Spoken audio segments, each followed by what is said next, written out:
Hello everyone, Olivia Reiner here with Pete Dougherty for PackersNews.com, and we are just an hour and a half away from the start of Packers versus the Miami Dolphins. Should be a good one. It's a little cold out there. I was walking around during pregame for just to get some photos for Instagram and whatnot, and it's pretty chilly out there. You know, I didn't look what the normal temp is at this time of year, but I would guess it's in the low to mid 40s. So yeah, this is a little chilly. It was cold walking the dogs this morning. Yes, well, thank goodness we are in here, and we're actually up here on the press level, so you can see a little bit of the action going on behind us today. So thought we would switch it up, do something a little bit different. So just kick off our little pregame show, we're going to read off the inactives for the Packers. So only 6 players inactive versus the Dolphins. We got Randall Cobb out with hamstring injury, Kevin King also with a hamstring, and that was something that we knew earlier this week that he wasn't going to be playing.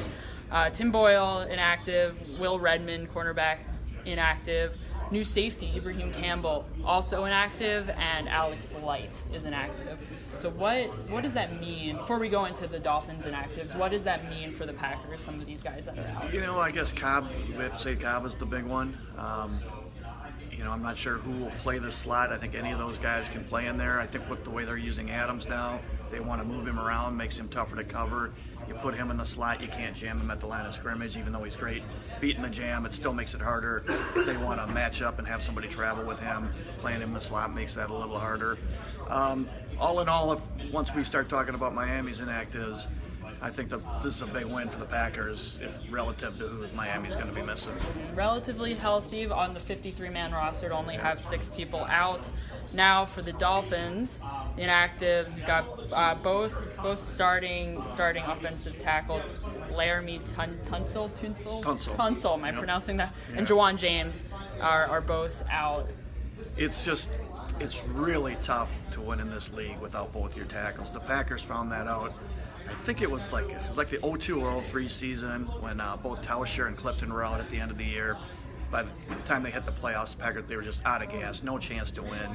Now, in any given week, you can play a good game, so you know it's not to say Miami can't win, but winning in this league without both your tackles, just nobody has the depth to be able to handle that. I don't know there's a team in the league that could handle that for half a season. And not to mention Ted Larson as well, also left out. Yeah, another starter. You know, this is like the dog days for NFL teams, and you know, Miami's just got to be. This is really tough to have 3 starting offensive linemen out, and including both tackles. That's good stuff. Now, someone was asking here. Max saying that we need to turn our season around, and that has to start today. Now, you were talking a little bit this week about something you wrote in your column. Looking at the Packers this season and asking, well, could they be like the Packers of 2016? And I wanted to chat with you a little bit about that today. Is today a must-win game, and are they going to be able to turn it around? I kind of feel like today is a must game. It's a lot like the game a couple weeks ago, where you knew this is a game they should win. They have to win. They've got tough games on the road coming up against. They're at Minnesota. They're at Seattle. They have to play at Chicago later. See if they go 6-2 the rest of the season, 9-6-1 gives them a chance at least to get in. Miami cannot be one of those 2 losses. It's just the rest of the schedule's too tough. Will they go on a run like 16? That all depends on if number 12 plays at an MVP level. If he and McCarthy and they can get everything going and just go on one of those great streaks, which he's done, you know, numerous times in his career. He's perfectly capable of doing it, but whether he will do it and whether it will happen, I have no idea. Now, what about next week against the Seahawks? Is that must-win territory? Lori Weinberger, Reiner is watching. Hi, Mom. That's my mom. Okay. Be kind to her in the comment section there. Okay. Yes. Yes. But what about next week? What do you see in Seattle? Do you think it'll be a similar sort of must-win mentality that the Packers will need to come in with? Well, they should have that mentality. If they win today, I wouldn't call that a must-win, but that'll mean against Detroit or against the Vikings and Chicago, they got to win at least one of those 2. So no, I wouldn't. If they win today, I wouldn't call next week a must-win, but it'll be the easiest of those 3 games. So you get these chances, you got to take advantage of them. Now going to move on with some of your more questions. Now Randy, earlier he mentioned he wants to see Aaron get the ball more, and he wasn't talking about Rogers. No, he was not, because he gets it every snap pretty much. Yes. So what did you think of the number of snaps and the touches that Aaron Jones got last week? You know,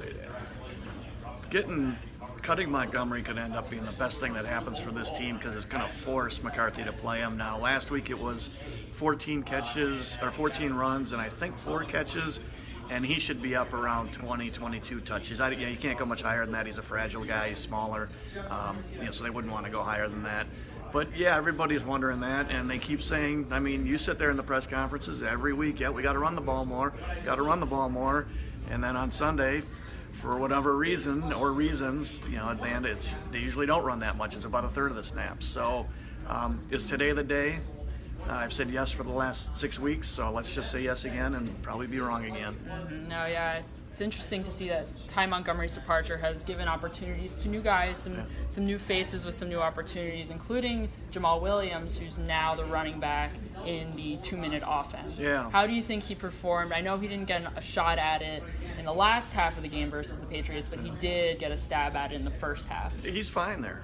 He's a good pass protector, knows the offense really well. Those are the two most important things. He's not as good as a receiver and as good with the ball in his hands in the open field as Montgomery is. Remember in the earlier season, that 2-minute drill they had, where they completed the first play of the 2-minute drive was a 14-yard pass to Montgomery, where he showed some ability. But Williams is just fine. I don't think the drop-off is that great.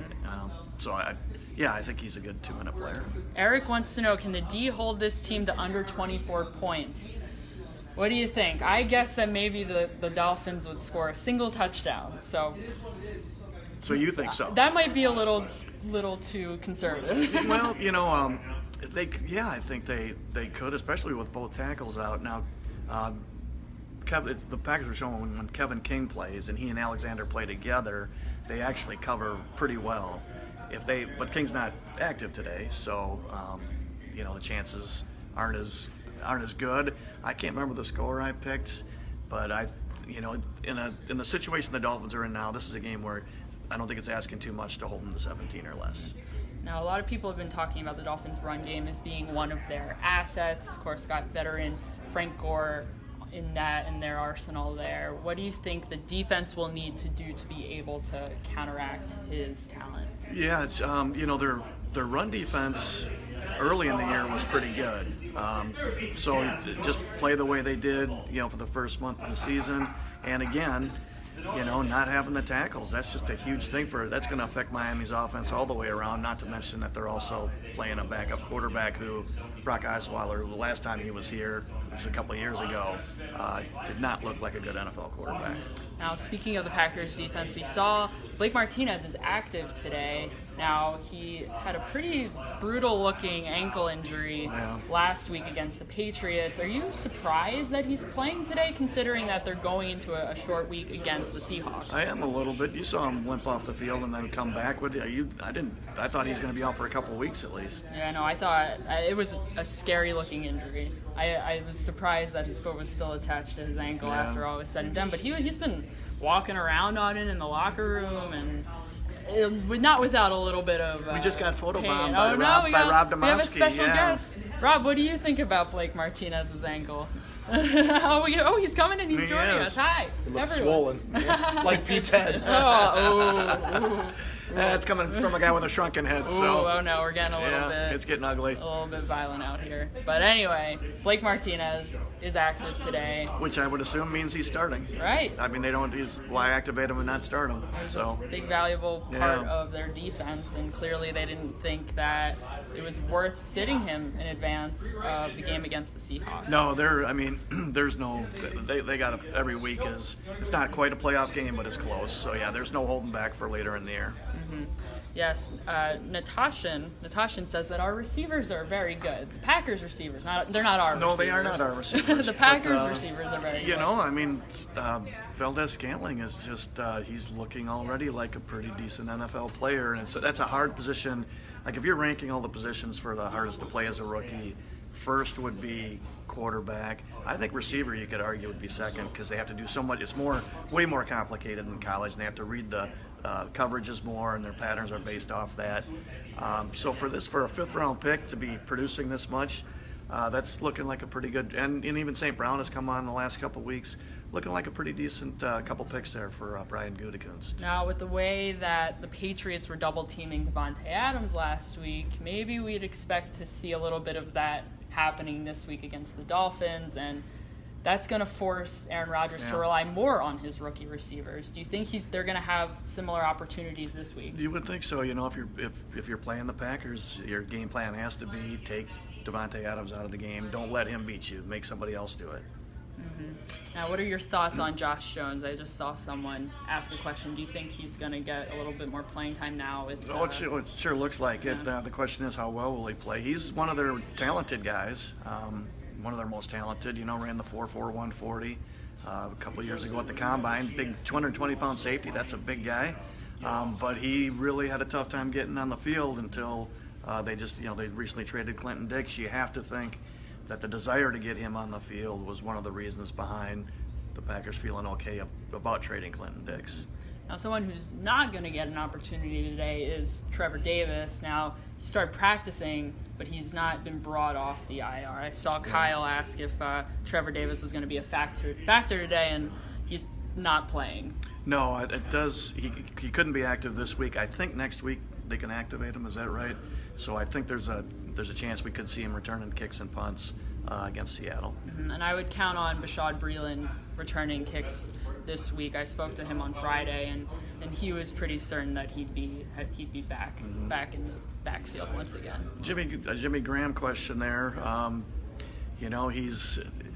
He's been okay. I mean, his stats are okay, and he's made some plays, but he's obviously not the guy that he was a few years ago, and probably not even what he was last year.